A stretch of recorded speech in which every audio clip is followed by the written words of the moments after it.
అంతెందుకు గుంటూరు జిల్లా తురకపాలెంలో ఈ మెలియో డిజీజ్ సంబంధించినటువంటి వ్యాధి అవునో కాదో కూడా తెలియదు. ఎందుకంటే ఈ వ్యాధి అని చెప్పి ఇంకా నిర్ధారించలేదు. ఈ డిజీజ్ కి సంబంధించినటువంటి సిమ్టమ్సా కాదా, ఈ రూట్ కాజ్ ఎలా వస్తుంది, అక్కడున్నటువంటి మంది ఇంతమంది 40 మందికి పైగా ఇప్పటికే చచ్చిపోయారు, అక్కడ ఇంకా చనిపోతా ఉన్నారు.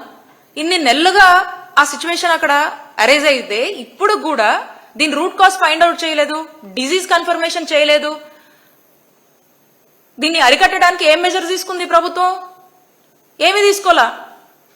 ఇప్పుడు రీసెంట్ గా చూస్తా ఉన్నాము, స్క్రబ్ టైఫస్ అని అన్ని చోట్ల వస్తా ఉంది.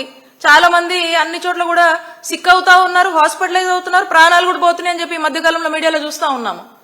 మరి దీని మీద ఏమి యాక్షన్ తీసుకున్నారు ఈ ప్రభుత్వం చెప్పాలి.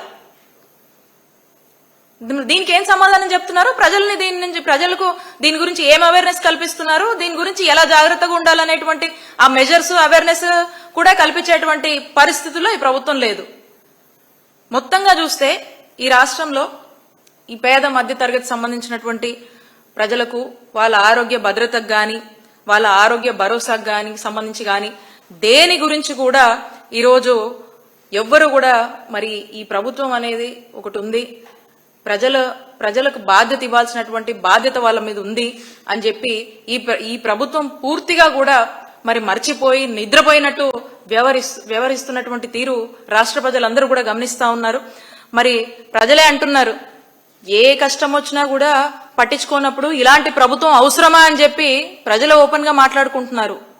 ఇలాంటి ముఖ్యమంత్రి కూడా అవసరమా అని చెప్పి ప్రజలు బాహాటంగా మాట్లాడుతున్నటువంటి పరిస్థితులు రాష్ట్రంలో నెలకొన్నాయి.